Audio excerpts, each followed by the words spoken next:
Hospital Porters, pride and dignity, stop the New World Order. Welcome to Hapanwo TV. Right, well, regular Hapanwo TV viewers will know where I am now. I'm taking you up Queen's Lane, which is, I've filmed in here quite a few times. This little lane that runs through the backs of the colleges in Oxford. Says to be haunted, of course. Now, several things to point out. First of all, there appears to be a little spider on the screen. That's what it looks like, or a little bit of a thread.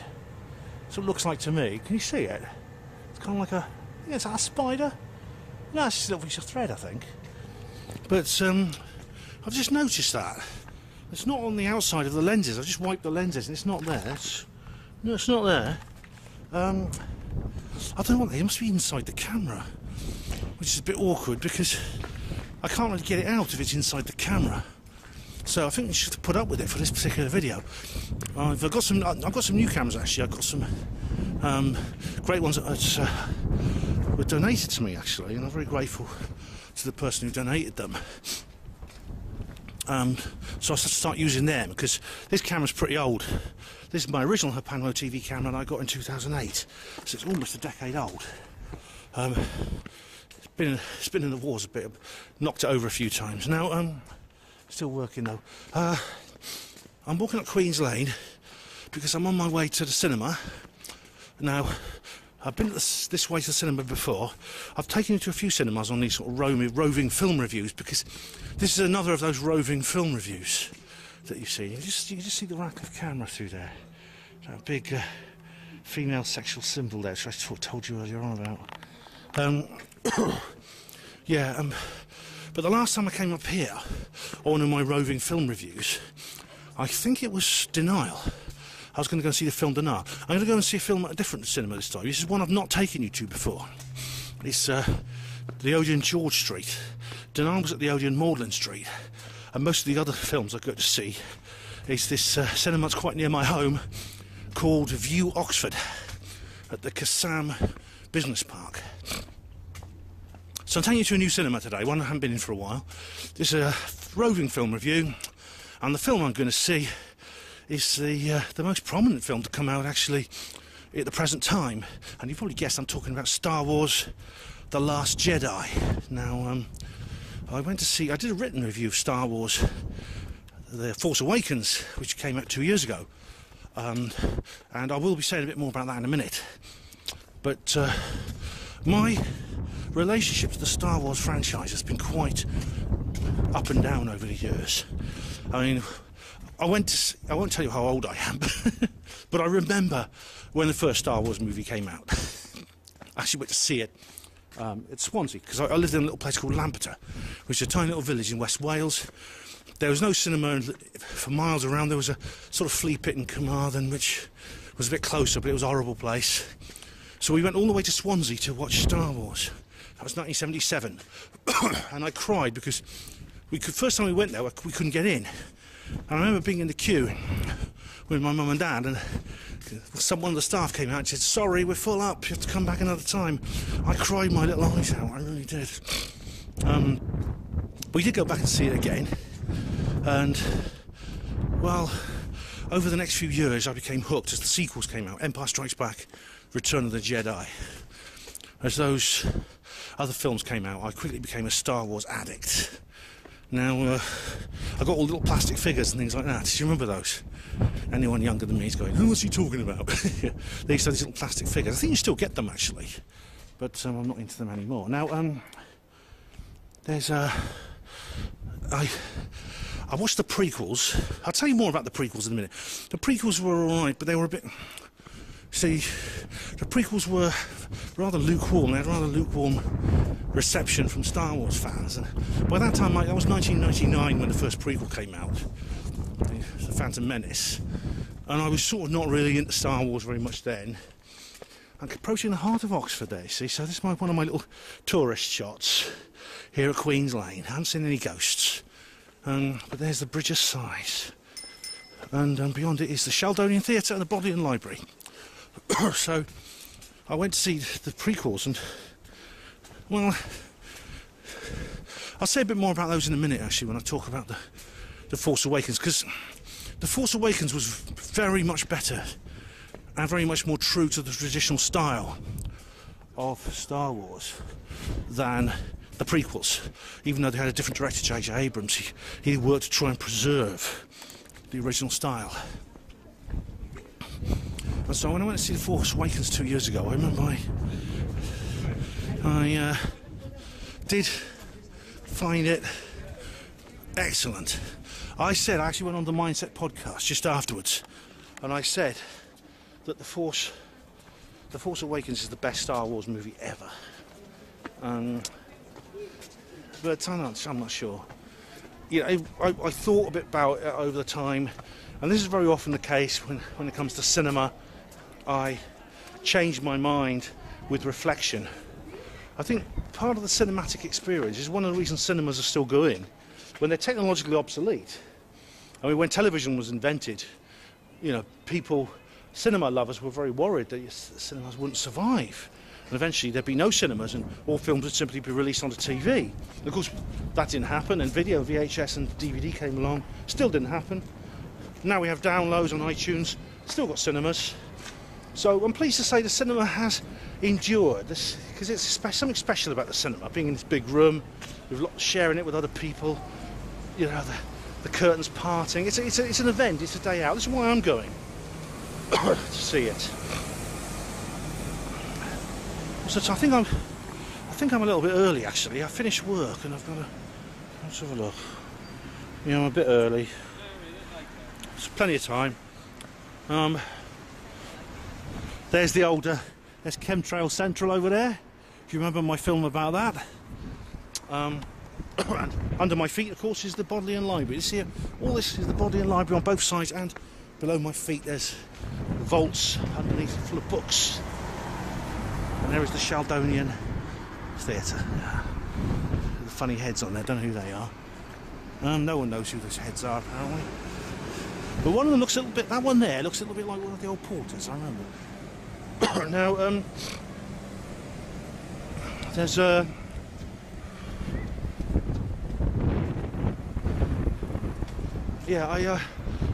think I've misjudged some of the films that I've done roving reviews about. Maybe it's because I'm doing roving reviews. The wind's up now, so you can't hear me. So I'll try and get out of the wind. A slacker would say, fucking wind. A slacker would say, yeah. Let's just get up here, try and get out of the wind a bit. The little muffler I had on the microphone came off. It's actually broken. It's pretty breezy today, actually. Maybe it's a bit quieter over here. Yeah, it's a bit quieter over here. Yeah. Now, I think I've gone to these various roving reviews. I've done a few of these now to see films, and I take the camera. I film myself going to the cinema, like I'm doing today. I'll film myself coming out of it, and I tend to overestimate, I think, films, or overrate films in those circumstances, probably because of the simple attraction of being at the cinema and having the special feeling, the special atmosphere that comes with the cinema. So, so for example, I mean, I'll give you two examples. I mean, I don't say I've overrated all the films I've done these roving reviews of, but there's two of the films I've done I really have, and one of those is Collateral Beauty. I can't remember when I gave that, but I think I gave it quite a high rating, and I was quite favourable of it. I mean, you can see the video. If you want to watch the video, it's on my catalogue. Collateral Beauty, but on reflection, I feel it was a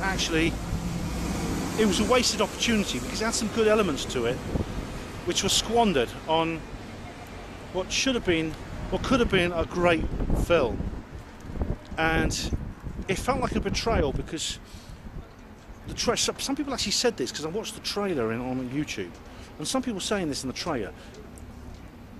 It's misleading, because what I hoped it would be, and what the impression was, was that the film would have a supernatural element to it.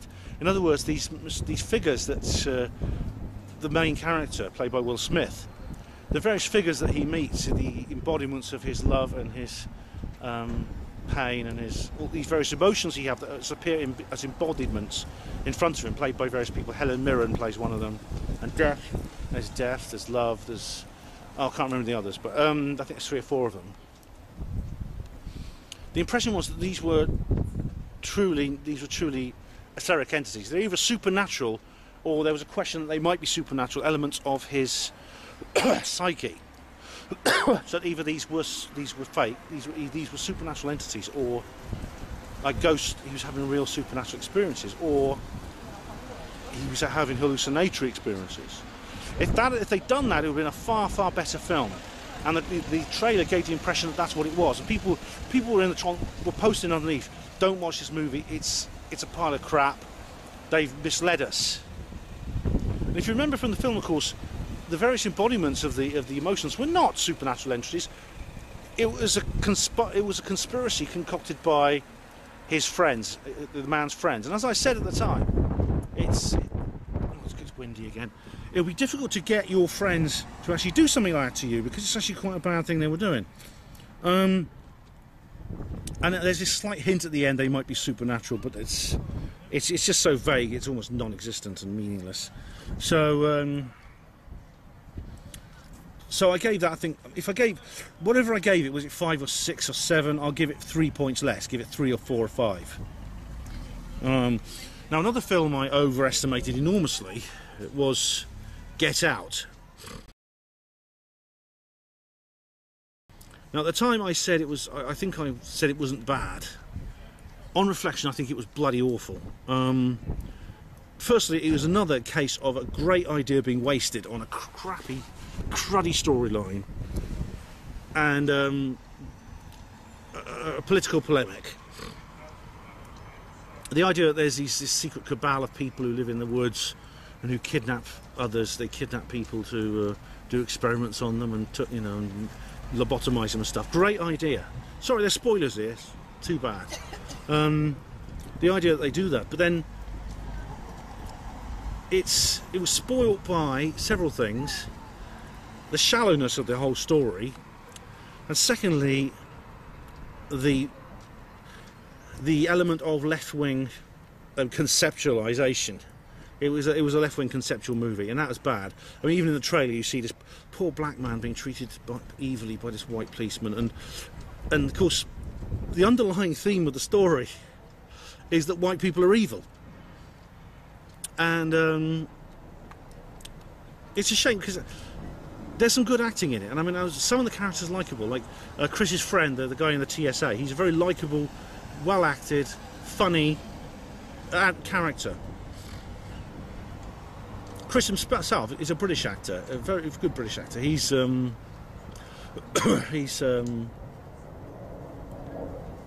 was very good. He's a good actor.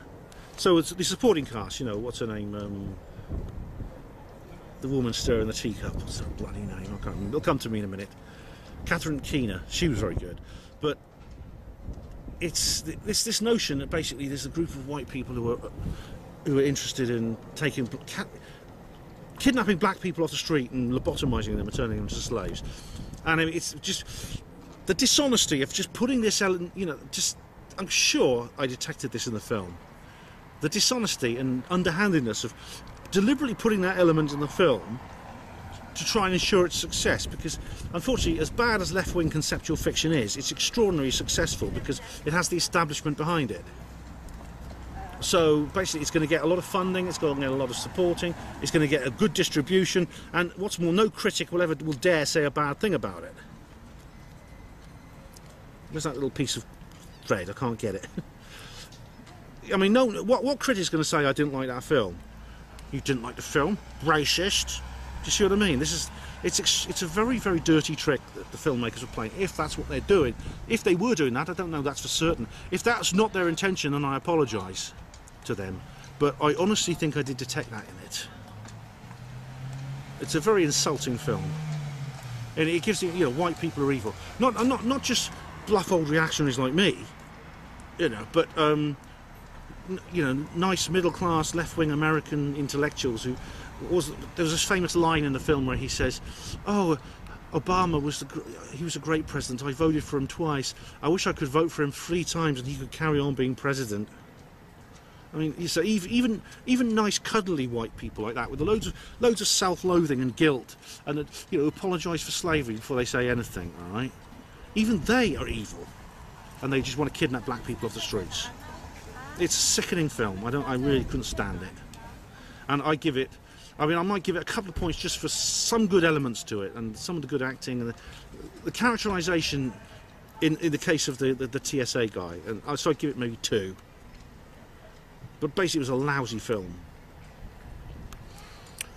The other ones, I mean, there was how many have I done? Well, I know I did the final chapter of Resident Evil. I did that one. Now, I don't have much to add to that. I think I did assess that one fairly. I do what I said at the time, I stand by. And the same goes for the Viceroy's house. I still think that was not bad. Right, what's the time now? I think the time's getting on. Oh, I better get a move on. Right, I'm going to carry on to the cinema. Okay, so I don't know if you can hear me. I'll put my mouth close to the microphone, but I'm going to take you to a new cinema now.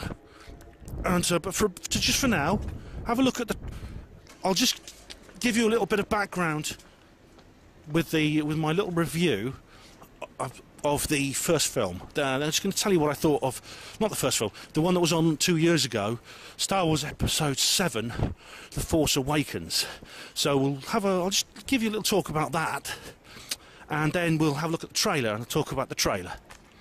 Okay, to give you a bit of background, I'm just going to talk about the last major Star Wars movie that was released. And this was 2 years ago, and it was Star Wars Episode 7, The Force Awakens. And this is a pretty amazing thing. It was actually the most anticipated movie extravaganza, I think, in cinematic history. Now, of course, this franchise, Star Wars, is really quite incredible in terms of what it involves. It was created by George Lucas. He released the first of the 7 films, Star Wars Episode 4, A New Hope, in 1977. This was followed by 2 sequels in 1980 and 83 respectively, The Empire Strikes Back and Return of the Jedi. Now, because the first film was the 4th episode of an ongoing story, Lucas then began working on a trilogy of prequels, the first of which hit the screens in 1999, and that provided a backstory to what took place in the original trilogy. And the last of these was called Episode 3, The Revenge of the Sith, which came out in 2005. There was one called Episode 2, Attack of the Clones. And there was nothing more for a long, long time until basically Christmas 2015. And that was when they decided that the new one, The Force Awakens, came out. So this is set about 30 years after the destruction of the Death Star, the restoration of the Galactic Republic, the fall of the Empire. So that's what we saw at the end of Return of the Jedi. The Empire is completely destroyed. But there's a new threat that faces the Republic, and it's very similar to the old Empire. It's called the First Order. It declares war on the Republic and attacks it. And, well, I have to say, the plot line is fairly similar to Episode 4, A New Hope. And this is a brand new type of Star Wars film, because for the first time, George Lucas is not in the director's chair. What happened was he sold the franchise to Disney, and they assigned J.J. Abrams. Now, Abrams has recently done an excellent job of making a run of new Star Trek movies, but I was dubious when I heard he was going to be director of Star Wars from now on, because Star Trek is very much rooted in the mainstream science fictional kind of sphere, but Star Wars is not. Star Wars is sometimes described as a sci-fi story, but it's not really. I wouldn't call it that. It has science fictional elements. There's a lot of high technology in it, spaceships, things like that. But at its basic level, it's more like a sword and sorcery tale. And in fact, I had a little thought experiment and sort of worked it out. it would actually be quite easy to remake Star Wars in a medieval European fantasy setting without significantly altering the plot. It has mystical features that Star Trek doesn't. Now, the run-up to the film's release, that is the Force Awakens, it was so much promotion and publicity. There was a Star Wars channel on TV where you could watch all the existing movies back to back. There was no single premiere. There was just a one-off explosive first night. And it was shown to the astronauts on board the International Space Station at the same time. This has never been done before. Now, I didn't want to see it straight away when it was released because I didn't feel the need to. When I was a kid, I was obsessed with Star Wars. I got all the plastic toys and the figures. If I'd been that age now, I'd have been champing at the bit to see the film. But I didn't really have time until after Christmas, and I did go and see it after Christmas. I saw it on New Year's Day, actually, which is exactly 10 years ago to the day when I saw King Kong, the remake. I remember that. God, that was quite something. But I knew it would be on show in the cinema for ages, so there wasn't really a problem there. So I went to see it in the morning with on New Year's Day, and I took Louisa with me, my daughter. She was 20 then, and she'd seen it with her boyfriend and with her friends, and she never dumped any spoilers on me. But I was relieved to see that the Abrams had respected the customary memes of the franchise. I mean, the title showing the words "moving through space like a giant spacecraft," John Williams' theme, and the end of the closing titles of the film where they played the more upbeat working, has a kind of Wild West feel to it. That was all in it, which I really, really liked. But this film was different to the prequel trilogy, which is good, because I enjoyed episodes 1, 2 and 3, but my feelings for them were lukewarm compared to the originals that I'd loved as a child. And a lot of other people felt the same way. I was not alone. Because, in the sense that the prequels lacked something. Now, The Force Awakens, whatever the prequels lack, The Force Awakens does not lack it. It's far closer in style to the original series than it is to the prequels. Now, the prequels visually overwhelm the viewer with very complex camera work, excessive detail. It has great special effects you see in the prequels, but it uses them to excess. Now, The Force Awakens has great special effects too, but it uses them more sparingly and more appropriately. It's less ostentatious, which I think is very important. And it also warmly reintroduces the viewer to some of the major protagonists from the original trilogy, all of whom are played by the same cast. And these were mostly absent from the prequels, or when they did appear, they were played by other actors because they were playing people who were their much younger selves. A lot of them weren't born. Now, and I was very, very pleased to see, this is the best thing about the film, I think, that Peter Mayhew was brought in once again to animate that lovely big furry body of Chewbacca. You know why? Because he's a former hospital porter. Now, another thing The Force Awakens does is it introduces 3 principal new characters.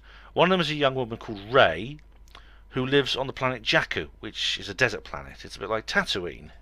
You see, there's an awful lot of similarities, isn't there? She works as a scrap metal dealer. She lives in poverty, has barely enough food to eat, but then her life changes forever because she meets the second of the new protagonists, a man called Finn. Now, Finn is a stormtrooper fighting for the First Order, but he's the only stormtrooper I've ever seen display any personality behind his Imperial helmet and his body armour. And he mutinies when he's ordered to kill civilians on Jakku, and I wish real soldiers would do that more often. But then he goes on the run. He meets up with Rey, who befriends him, and it turns out that the Force is strong with both of them. But they only find that out in the course of the story. Now, the third newcomer is the principal antagonist. His name is Kylo Ren, and he's a former Padawan. He's a trainee Jedi who turned to the dark side of the Force. He's basically a new Darth Vader. And like Darth Vader, I don't want to give any spoilers, but he's very closely related to one of the main protagonists. Now, the First Order is a strange thing. What makes it slightly different to the Empire is it's ruled over by this creature that looks like Gollum, more than an orc thing, like you see with Tolkien. And it uses a lot of the old Empire's hardware. It has the same uniforms, weapons and spacecraft. but it has this very ecclesiastical feel to it. Kylo Ren's clothing is very like that of those of a traditional priest. His lightsaber has two small side blades, making it look like a cross, and this blade flickers like fire. It looks like the burning cross symbol of the Ku Klux Klan. And you can hear monastic chanting in the background when they're on board their spaceships. It's really, really strange. Now, it's a kind of inversion of Darth Vader here, because Ren is continuously feeling the seduction of the light side of the Force, and he has to fight to resist it. But as I said, it's in essence the stories are fairly similar to Star Wars Episode 4: A New Hope. And the familiar style, though, will satisfy viewers who are nostalgic for those types of films. That kind of experience of seeing the early films. Now, there's plenty of weird alien creatures. There are blaster shootouts. There are lightsaber duels, spaceship dogfights, all those sort of things. However, the spaceship battles were actually all the major ones were carried out on the planet's surface, within its atmosphere. So the vehicles functioned much more like aircraft than spacecraft, and that surprised me. But that's not a disappointment. But these were outstanding, these dogfights. I mean, these craft were flying among the wreckage of crashed Imperial spaceships, in the sky above ancient monuments, in between the snowy mountains. Now, in this program, the First Order has a secret superweapon, just like the old Empire, which had the Death Stars, but this First Order's is far more terrible than the Death Star, because, like the Death Star, it is essentially a giant cannon, but it's 10 times the size of the Death Star. And it's not built on an artificial space station, but it's actually adapted from a real natural planet, a planet with life on it. And I found that very disturbing, because this planet has been it's been basically turned into a giant celestial cyborg. And there's something a bit New World Order-ish about that. I don't know if the First Order actually signifies the Illuminati. And there was something else. I've got to bring this up. Now, first I'll say that when I first saw this film, when I came out of the cinema, I thought this is the best Star Wars film ever. And I went onto the Mindset podcast and I said, best one ever. But as is often the case, and this is true for the other films I've reviewed on Hapanwo TV, when these other ones I've done where I take my camera to the cinema, my opinion tends to drop slightly after a while with retrospect and memory. Now, as I remember it now, I see a lot more wrong with it. Now, first things first, it has this cliche stench of political correctness. Now, Finn is played by a black actor, a guy called John Boyega, and he's very good. He's a good actor. But then I remember thinking to myself, did he get that role because he was a black guy? And rather than his considerable merit. I mean, he is a good... honestly, he did play the part well, and he's been in another film, actually, he's a British actor. He was in a film which involved a UFO crash, and I've got to see that. That sounds good. Because this would then be a case of affirmative action or positive discrimination, whatever you choose to call it. And I have said before many, many times in other films how destructive that is, how opposed I am to that. And I think it's insulting to white people. It's insulting to the white actors who would have applied and not given the job because they said, sorry, you're white, we've got to give a black guy this job. But it's also insulting to black people. It's insulting to John Boyega. If I was in his shoes, I think, well, I want to be chosen because I'm a good actor, not because I'm a black, just not the colour of my skin. I don't want the colour of my skin to actually be a factor in this. I mean, suppose we lived in a reverse world than the one we do now, in which white people were given this privilege and black people had to take second place. Okay, I'd be against that too. I would oppose that. I would say I don't want to be chosen because I'm white. I don't believe that. I mean, and so that bothered me, and I started looking into it, and I thought, well, what actually happened here? And it turns out Abrams was asked to comment on this, and he said, yes, I did. Yes, I did employ a bit of affirmative action when I gave John Boyega this role. Same with Rey. Rey is actually a woman, but she has his masculine traits. She's kind of like a man in a woman's body. And he said, yes, I chose a woman and a black man to be the lead for political correctness purposes. And that was a huge blow. That was a huge disappointment on me. And the film went down in my estimation. J.J. Abrams went down in my estimation. I mean, they may well have elbowed out a much better white actor. I don't know that, but It's quite likely. Now, as I said, the fancy special effects, they're used more conservatively in this film than in the prequel run. Now, the final scene of the movie is very interesting because it doesn't have any special effects at all, but it's shot at a place called Skellig Michael, which is the ruins of an ancient monastery on an isolated island off the coast of Ireland. And it has this flight of stone steps, and you go up there and you have these like dome-shaped houses where the monks used to live.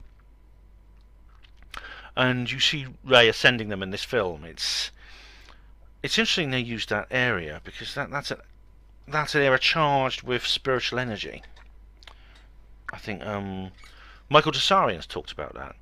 They also filmed the United Arab Emirates and Iceland, but the studio work was done at the Pinewood facility in England, where the other Star Wars movies were made. They really are. Now, I really feel with this film, Star Wars has gone back to its roots. As I said, it's not perfect, and I have my problems with it, but my hopes are now pretty high. I'm very curious to see this new film. I really, really am, and I hope it's better than The Force Awakens, quite frankly. Better in the sense that it doesn't have these annoying elements to it, but it's still good. The problem is with Star Wars this is the problem with everything, which is great. When you achieve greatness, if it's a book or it's a film that reaches the heights of perfection, that you hit a major problem, because once you've reached perfection, the only way you can go is down.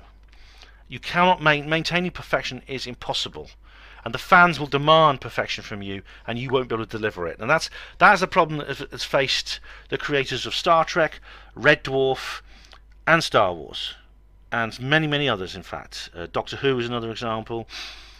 And well, let's just see. Will Star Wars be affected the same way? We shall see. Anyway, let's see what happens. I'm going to watch the trailer anyway, because I won't show you the trailer actually, because it's because of bloody copyright. It's annoying that. But I'm going to go and watch the trailer now. Well, yeah, I'm not going to show you the trailer, okay? Because I just had enough of these damn automatic copyright strikes. You know, it was like there was a time. I mean, this is why. If AI exists, which is so good that it's going to supplant humans, then why can't they get an AI algorithm that can actually not put a copyright strike on a video when all you do is show the damn trailer to a movie? The whole point of a trailer is it's supposed to be freely available to freely distribute, because the point is they want people to watch it and then go and watch the movie. That's the point of it. So no one in their right mind will put a copyright strike on a trailer, but because the YouTube copyright detection algorithm is now automatic, you know, it does. And in my other roving reviews, I did include trailers on a couple of them, and they immediately got third-party strikes. And one of them was blocked in all countries. The Viceroy's house, that was it. I included the trailer on the Viceroy's house. They blocked the damn thing in all countries. And I had to write to YouTube. Basically, people contacting me, viewers were contacting me saying, I can't see it. This is blocked in your country. At least they don't put damn account strikes on anymore, because they know very well that the account strike system was awful, because it was unjust, it was completely inefficient and unworkable. Because basically, they knew very well that more than 99% of copyright flags are motivated by other intentions. So that the people using the anti-copyright system simply to settle scores, to silence people they don't agree with, to attack people they don't like. I've talked about this before. These copyright strikes are just usually for copyright infringements that are either non-existent or they are so petty they're inconsequential. It's like that guy who flagged me for over the Larry Warren, the Colonel Holt video I made. You didn't give a damn about bloody copyright. Luckily the law's on my side, but I had to go through a very stressful couple of weeks. If you remember, where I had a strike on my account, which limited my account, and I had to basically dox myself to him and give him the opportunity to sue me if he wanted to, to get my channel back, the strike lifted from my channel. Eventually I did, I got my channel clean, but he now has my address. I mean, he could, if he, I wish he had sued me, because I was perfectly within my rights, according to the law. But basically, I'm not going to show the trailer. I'm not going to show trailers anymore. I've had enough of this nonsense. So what they do is they started blocking videos in all countries as a substitute for just taking them down and striking the account. Because basically every time there's a copyright strike on an account, you have to put in an account claim that has to be dealt with by humans. They need to employ people. It's easier just to do it automatically with an auto block, which is what they've been doing. But of course that means they see you put a trailer for somebody's video, or you put a trailer for a movie in your film review. They immediately see that trailer is on another video because the filmmaker has put the trailer up on YouTube, and so they say, right, that person's breaking copyright, so copyright strike on him. So I'm not going to show you the trailer. So I'm nearly there. Alright, okay then, so it's time for me. I'm nearly at the cinema now. The cinema's just round this corner, or the next corner. But this is a cinema that's been around for a long time because I remember Louisa's grandmother, that's my ex-mother-in-law, who is an absolutely lovely lady, and I miss her terribly. She died in 2012, and she told me she went to see South Pacific in this film. This is the Odeon. It used to be called the ABC. It's had several names. There's been a cinema there for a long time. It's called the Odeon George Street today, but it used to be the ABC George Street. And she went to see South Pacific in there, and I think that was 1964 or 1965? It was Oscar and Hammerstein's musical, I think, wasn't it? It's a long time ago, you know. Oh, Bali High, la la la la la. It's a classic movie, that. So it's an old cinema.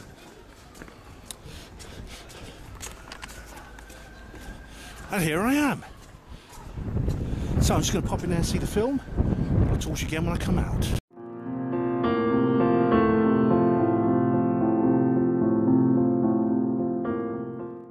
Right, I'm out. I just come out. Now, I've had a text actually. Everyone's done it. I've got to go back to work. It's dark. Well, I don't know how many of you live in this country, but where I am, Oxford, England, this time of year, it gets dark usually about 3:30, 4 o'clock. You don't ever see the sun. Must be, I don't know what it is, 4 now. And the moon's out, look. The moon. Now, maybe I shouldn't say too much just yet, because at the moment, because having just seen it at the cinema tends to give me a different view of things. I'll say a few more words when I get back from work, or when I finish work. I leave work and I'm on my way home. One thing I will say straight away though, they haven't got Peter Mayhew as Chewbacca. That's probably the worst thing about it. I'm sure that's always going to be the worst thing. They've taken Chewbacca, the character, and they've removed the hospital porter from within, and they've replaced him with a civilian. I'm furious. Okay, more later. Okay, I finished work. I think it's about 6:30 right now. I'm going to go home. Got to go to the shops first. But okay, so yeah, I mean, well, first of all, I went in there not expecting too much.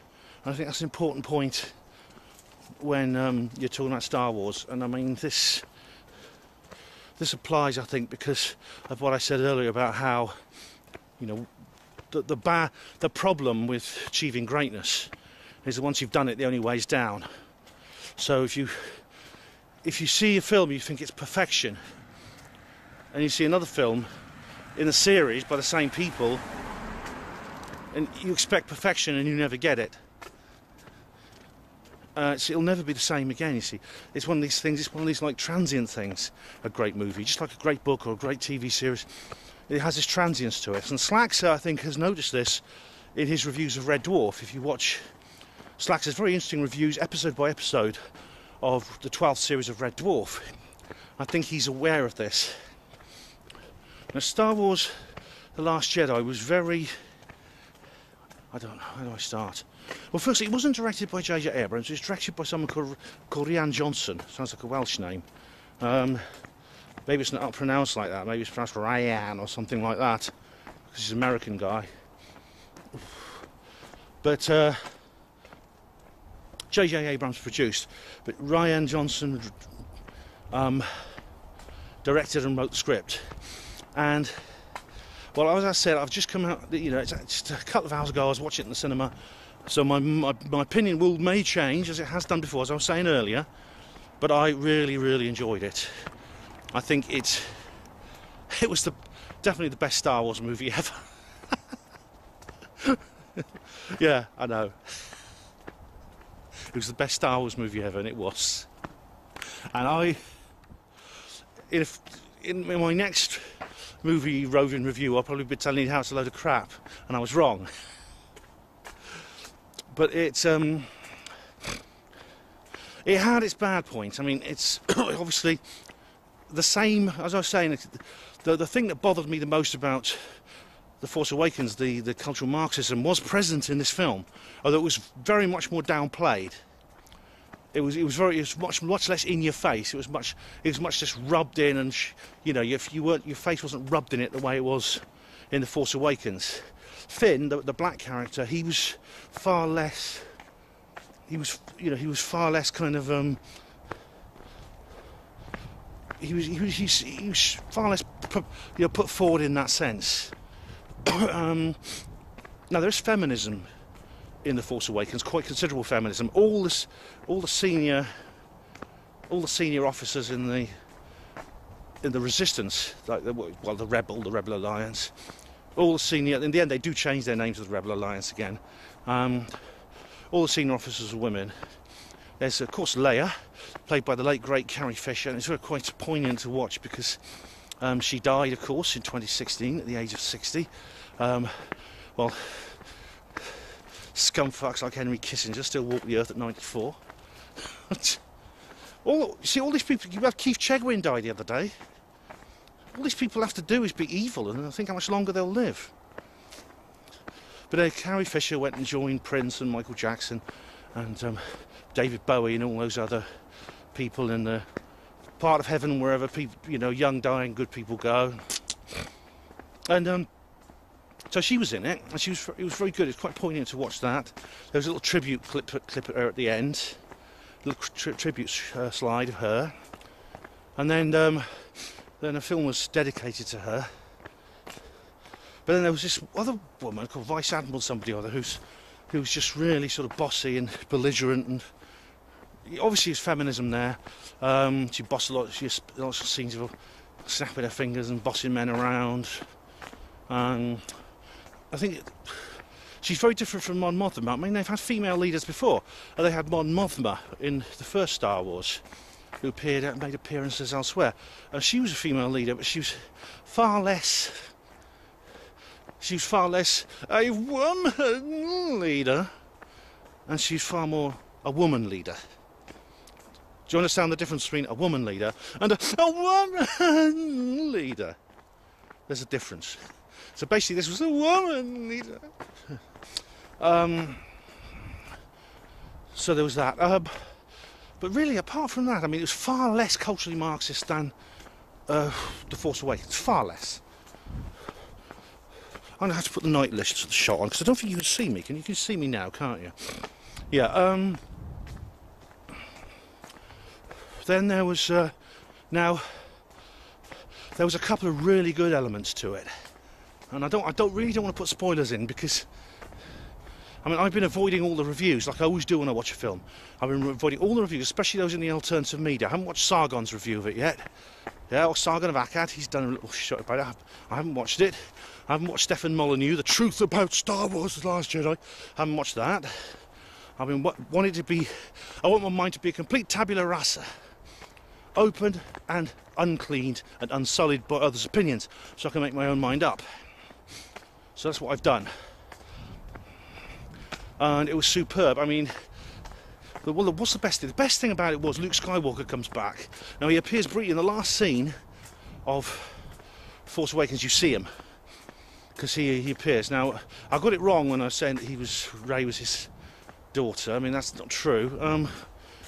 But I don't want to... I don't know, there's probably going to be more about that because they're going to make another film now, episode 9. But Rey was also she was far less like, this is what a good thing, Rey was a much more likeable character, a much deeper, fuller character in this film than in Force Awakens. Far more, a far better character. She was no longer just a man in a woman's body, like she was in The Force Awakens. She was a woman, basically. And she was the lead protagonist, probably, and in her sort of like, there's this kind of like really quite amazing chemistry between her and Luke Skywalker, not in a romantic sense, but they just have a kind of rapport. They have some quite interesting dialogue. And oh, Yoda comes back into it too. Sorry, I've got to tell you that. And I love Yoda. He comes back into it.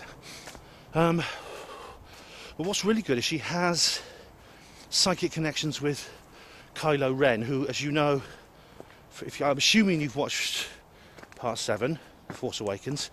His real name is Ben Solo. He's the son of Han Solo.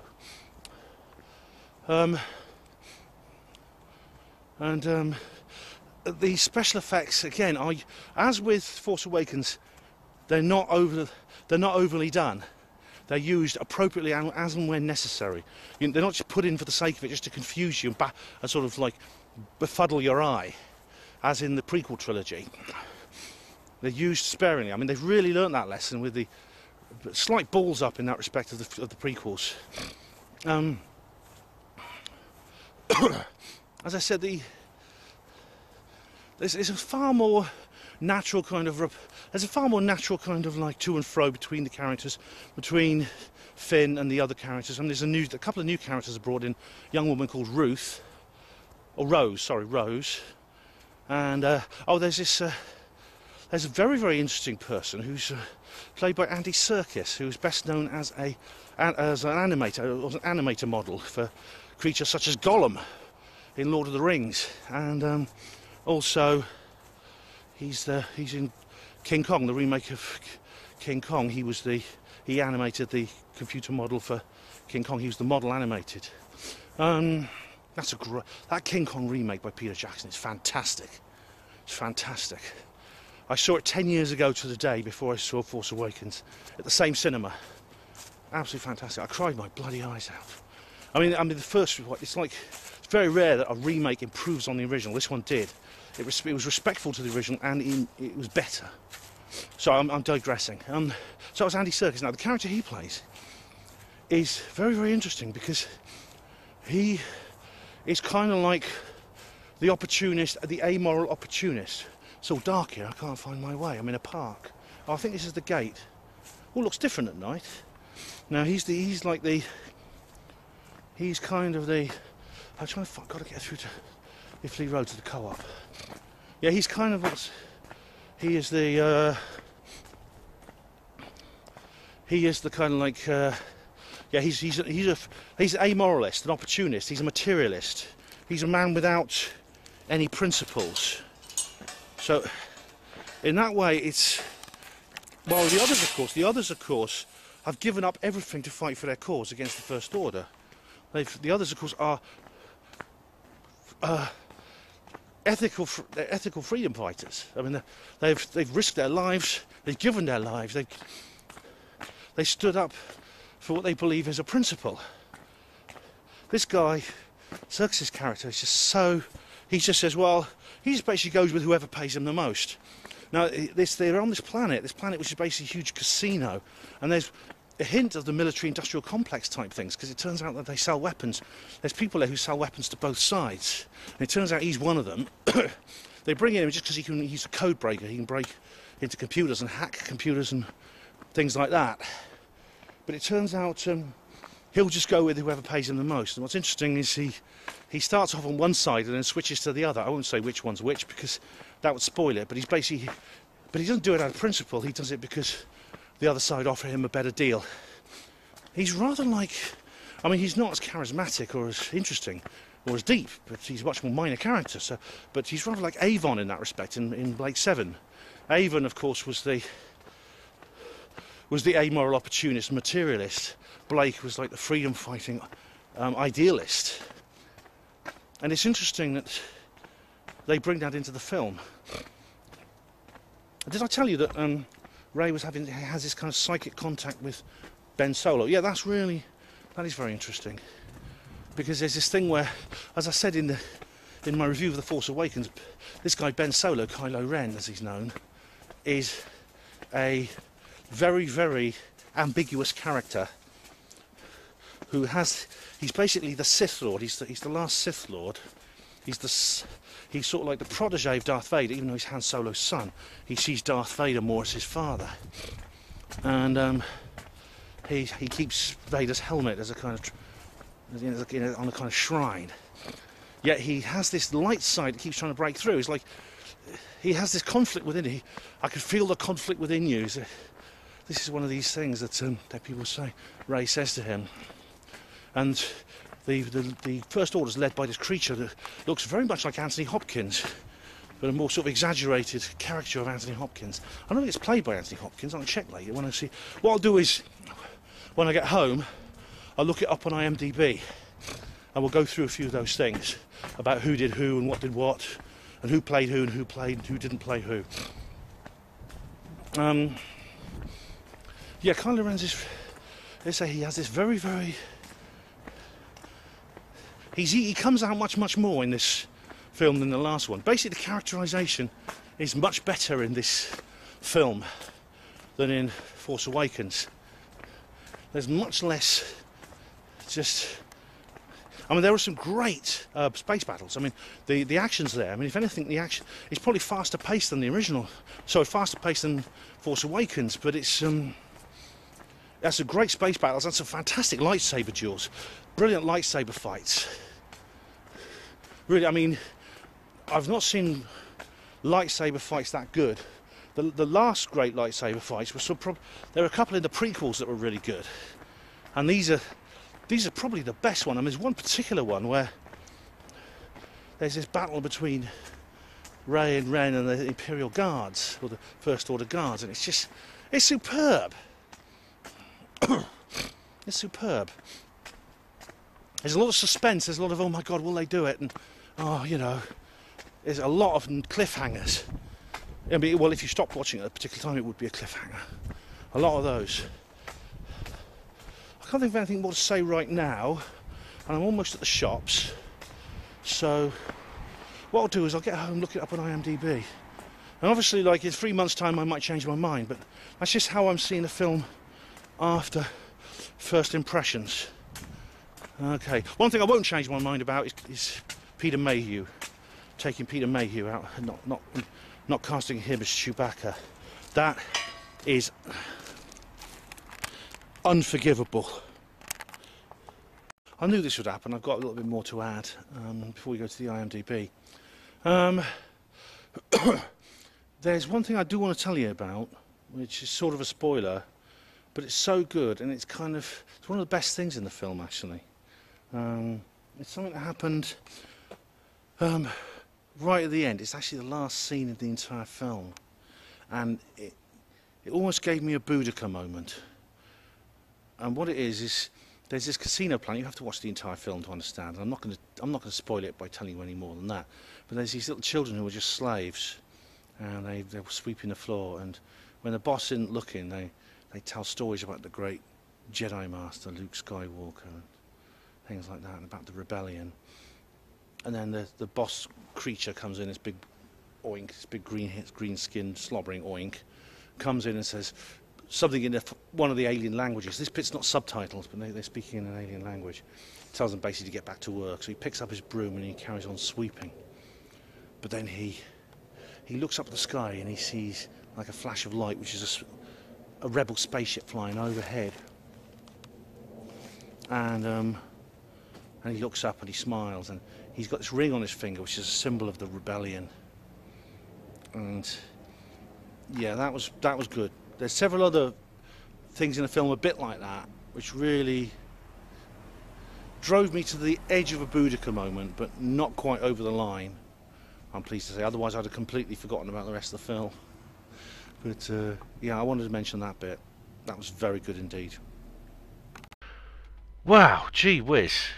Now, this is the page for Star Wars: The Last Jedi at the Internet Movie Database, and it is pretty incredible. Now, when you first open the page, you get this animated sequence. It's really amazing, and it gives you a few details about the film that I'm talking about. Now, I have to apologise first of all. I made a mistake. It's not Andy Serkis who plays the code breaker, the crook. It is actually Justin Theroux, whoever that is. He plays that. So, apologies for that. And maybe Andy Serkis does one of the animated characters. I'm not sure. But anyway, excuse me. Well, right. I found out a little bit more. Okay, about Chewbacca, and I have to apologise actually, because there's a good reason why that great hospital porter Peter Mayhew actually couldn't do the whole thing. Now, Peter Mayhew he played Chewbacca in The Force Awakens. He's always been Chewbacca, Peter Mayhew. Yeah, he did have a stunt double for several films called Jonas Suetamo, and this is a I don't think this person's a hospital porter. I'll just check.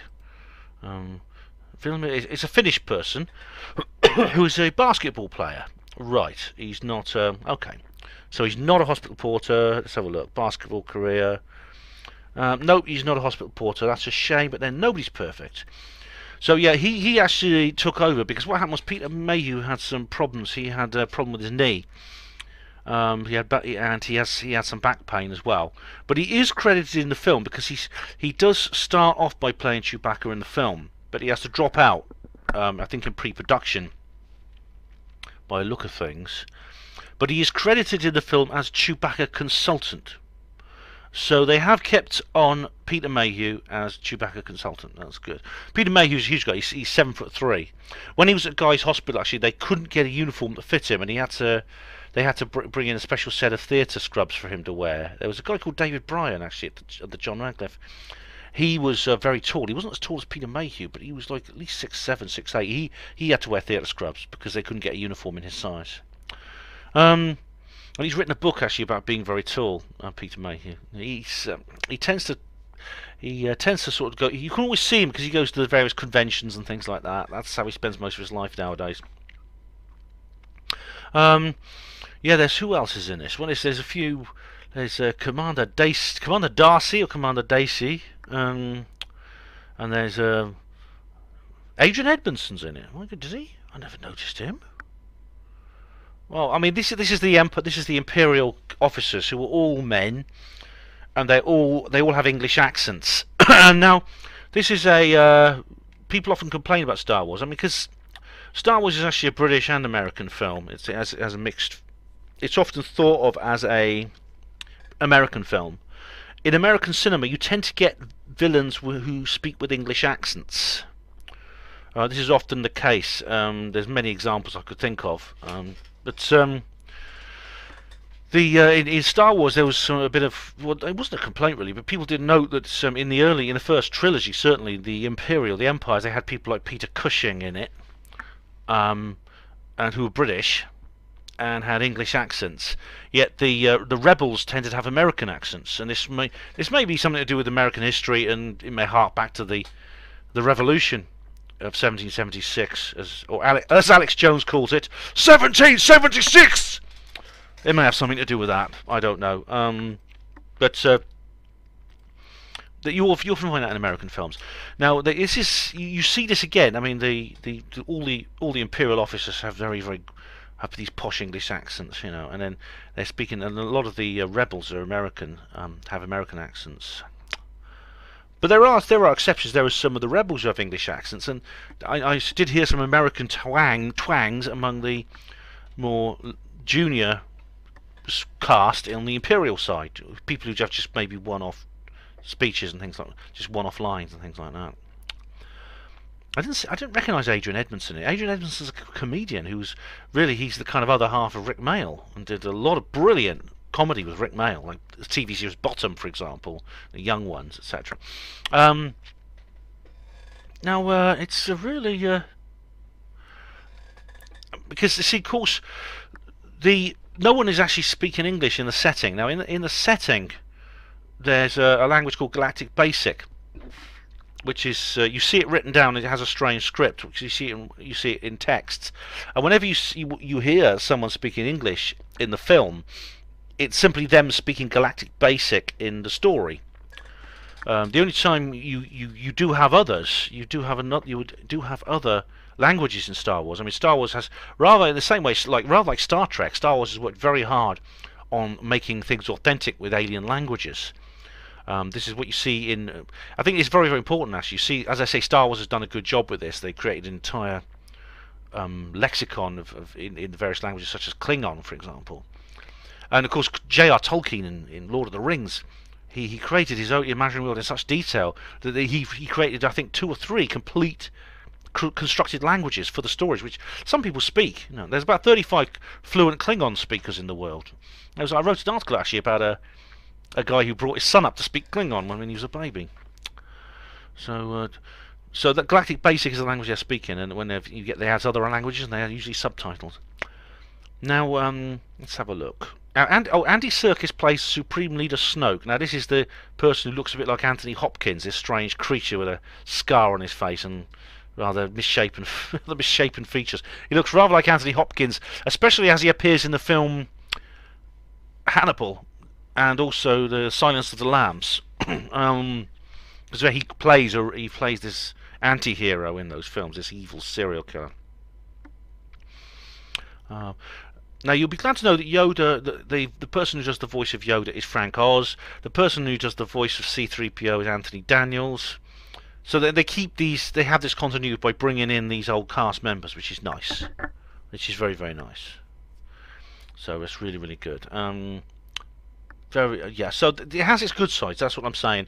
And it just talks a little bit about the development, how it was filmed in various places, such as it's filmed in the casino area, the casino place where that was filmed in Dubrovnik, which I believe is I think it's in Croatia, I believe. It's in Croatia. It's on the coast of Croatia. It's famous for its holiday. It's a holiday resort. But that's where a lot of the that's where the casino town was filmed. That's where you had the real you had those lovely streets. Yeah, I mean the casino, that lovely scene at the end I told you about, which almost gave me a Boudica moment. That was there too. So it's filmed in other places. Where's it called? In Bolivia. There's a scene where they're on these kind of it's like snow, but it's actually salt, and it's like it is slightly based on the Empire Strikes Back Hoth scene, but it's still pretty good. And they also filmed around in Southern Ireland, around County Kerry, and of course Skellig Michael is the scene the Jedi stronghold where Luke Skywalker's living. Is Skellig Michael, which is this ancient monastery. It's a medieval. It's a kind of medieval closed colony where monks used to live, and there's these like dome-shaped houses.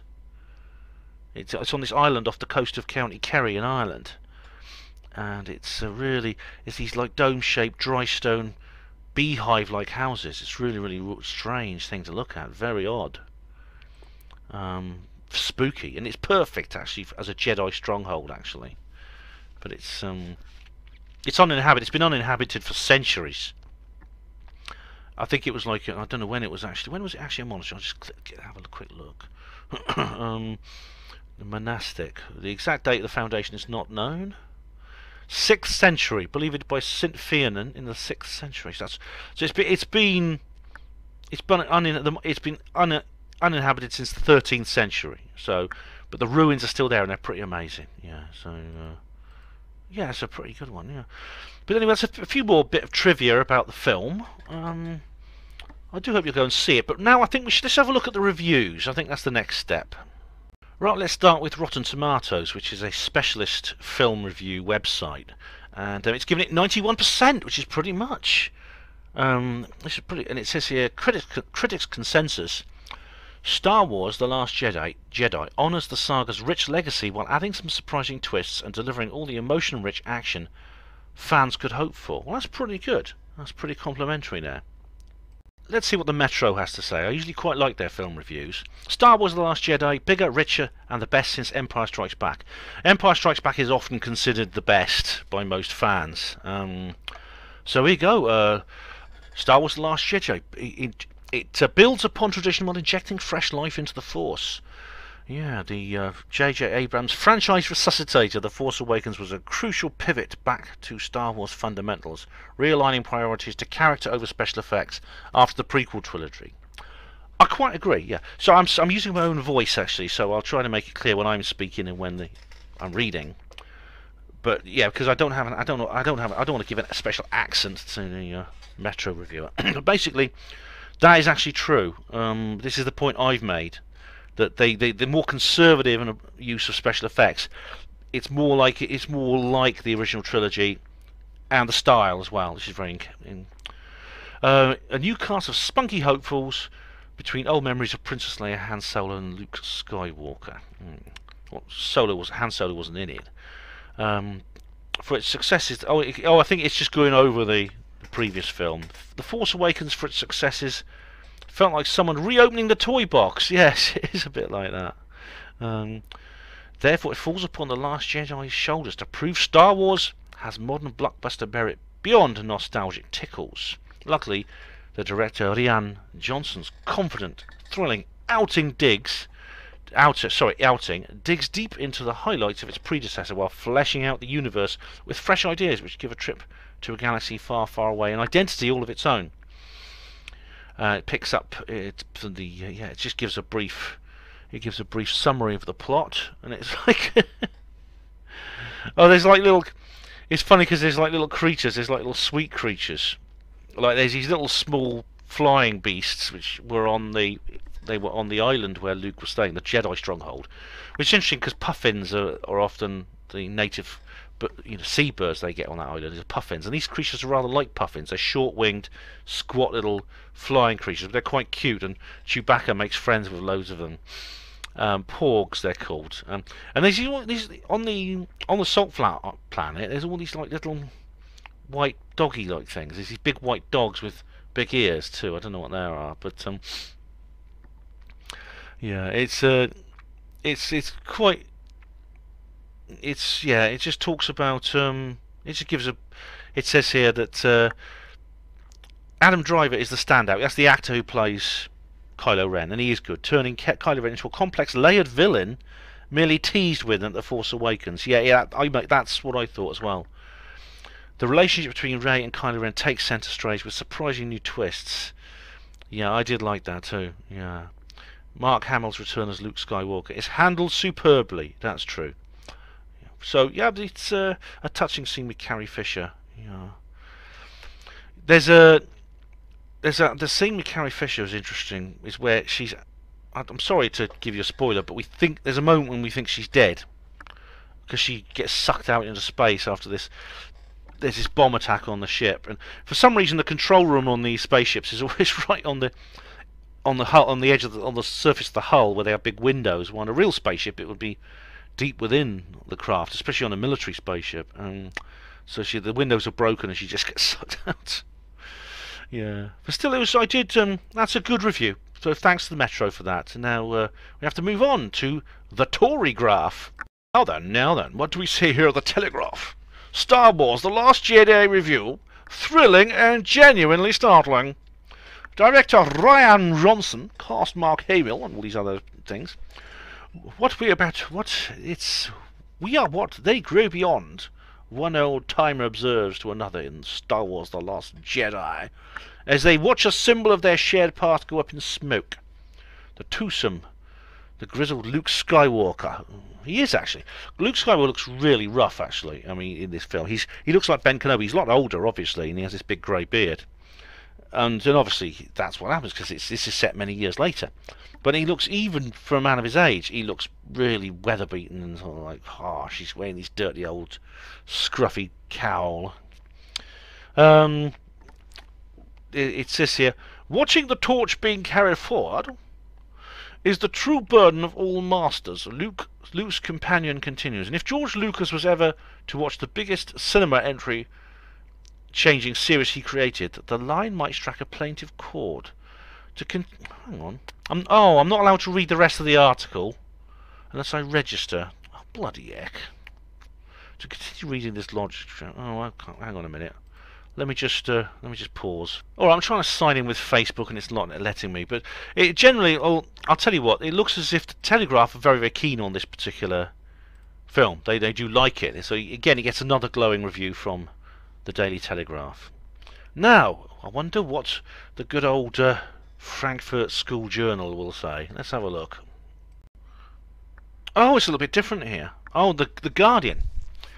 All the grace of a drunk Ewok. Readers review Star Wars The Last Jedi. We asked fans to give their verdict on Episode 8 of the Star Wars saga, from raging reviews to bitter disappointment. Oh, it's just a kind of like oh, I see. It's just like a sort of Vox Populi they've done here. Well, Rhys Hanley from London gave it 4 out of 5. Bold, invented, truly surprising, and wholly controversial. It'll be talked about for years to come. People are going to get angry or uncertain or disappointed, but this has revitalised the franchise and completely changed the rules. Right, okay, I don't know where the controversial bit is in that, but anyway, they replaced the Force. Let's just, oh, this is right. This is from Philippe from France. 2.5 hours of pure bantha poodoo. 10 out of 5, which is a lack of respect for the Star Wars universe. Leia flying in space was so bad, and BB-8 driving was stupid. Snoke was the only good character, but then he was killed. Snoke was actually the guy played by... it was actually Andy Serkis who animated the Snoke character. Bantha Poodoo. Oh, Star Wars is dead. Oh, right. Oh, here we go. With a strong female lead, this is a movie for today's society. This is Helen from Cornwall, 5 out of 5. I was lucky I had the chance to introduce my 5-year-old daughter to Leia, and she has never looked back. The love affair with Star Wars is a generational joy. The film is thrilling, beguiling, intriguing, surprising, but also where the female lead Rey is strong and willing to learn and is open to understand people's difficult life stories. This is a movie for today's society. Yes, Helen, and I think your comment is a comment for The Guardian completely. Let's just find another bad one. Let's have a look. Oh, that's it. No one said anything about... Right, so there's no... this is no official Guardian review, it seems. It's just they just put it out to... They just put it out to their readers to actually to say everything. So, but the idea of a drunk Ewok is not very complimentary, and that is the headline. That's the headline that the actual article actually provides. All the grace of a drunk Ewok. So generally, I think the Guardian is trying to say that their readers generally don't like the film. Well, obviously there's a mixture there. I mean, there's several people who like it for the reasons the Guardian would want them to like it, simply because it has a strong female lead, as they say. But there's other people who seem to like it just for more, I think, more sincere and healthy reasons. Yeah. Let's see. So that's pretty good. Is there no? Let me just scroll down. Nope. There's no actual official review. Well, never mind. I mean, we that's pretty good from the Guardian. Now this here is a great picture. Actually, this is this great poster image here. is fantastic. Where you have like the characters all arranged in a semicircle. What you see at the bottom, it looks like the snowy scene, the Hoth attack in Empire Strikes Back, but it's actually it's a salt flat, and these skimming craft here you see in the foreground are like kicking up this blood red substance that lies just underneath this pure white surface of salt. It's very kind of like it's very odd. It's like a kind of it's odd. It looks creepy. It looks gruesome. Actually, it's a great effect. This white on red thing you see on this in this amazing, great color scheme.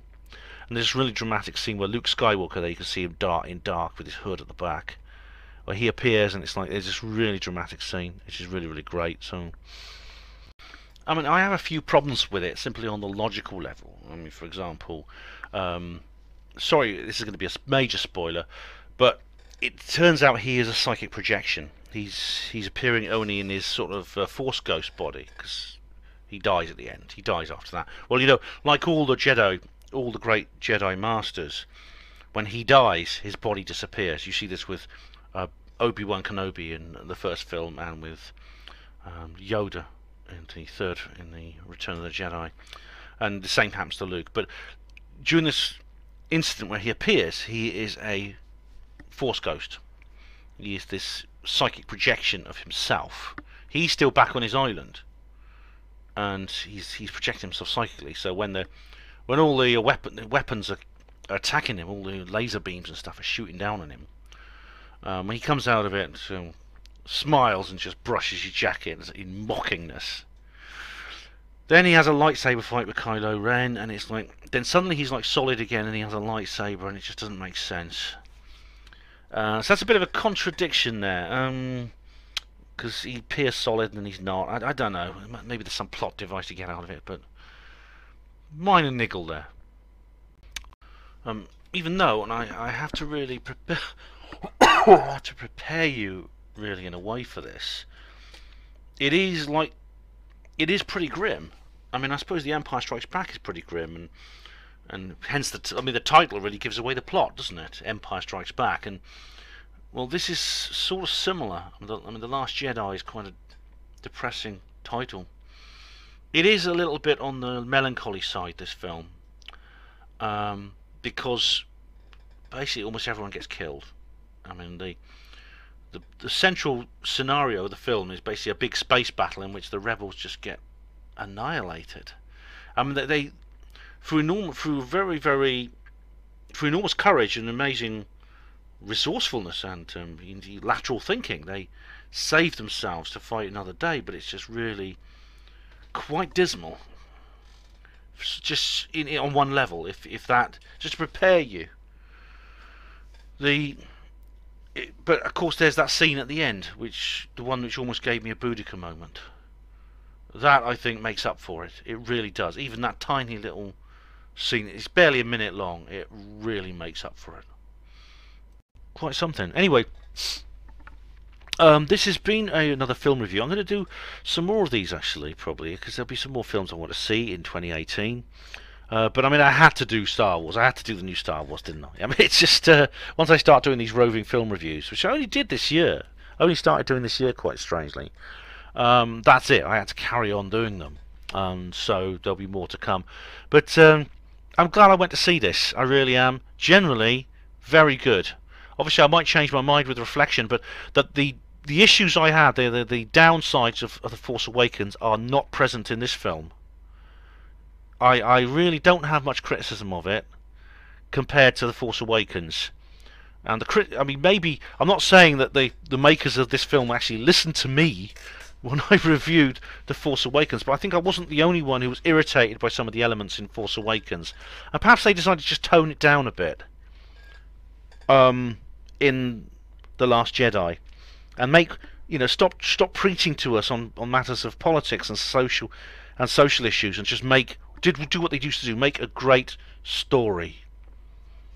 And as I said, they really went into it in a lot more depth. All the characters came across much better, and it is a very, very fitting tribute to Carrie Fisher. I think this is the perfect epitaph for her and obituary. And so go and see it. I hope you enjoy it. There's a link in the description box to the IMDb page I was talking about. And yeah, thanks for watching this little film review. I'm going to do a couple. I'll probably do like another of those hangouts soon. Maybe on New Year's Eve I'll do a hangout. So I don't know exactly when, but maybe New Year's Eve evening. Not really late, because then I'll get a bit. We'll all be having a bit too tipsy.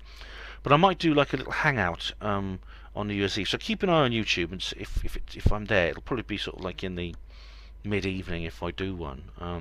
But I want to thank everyone who helped me with the last hangout, because that really went well. Because these live streams, these like live streams, I couldn't get the hang of it when I first tried it a few months ago. I tried it again, it's worked. So I'm going to try it again on New Year's Eve and see what happens. See how many people in the comments box.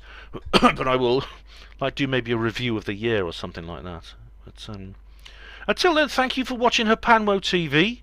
Hospital Porters, Pride and Dignity. Stop the New World Order.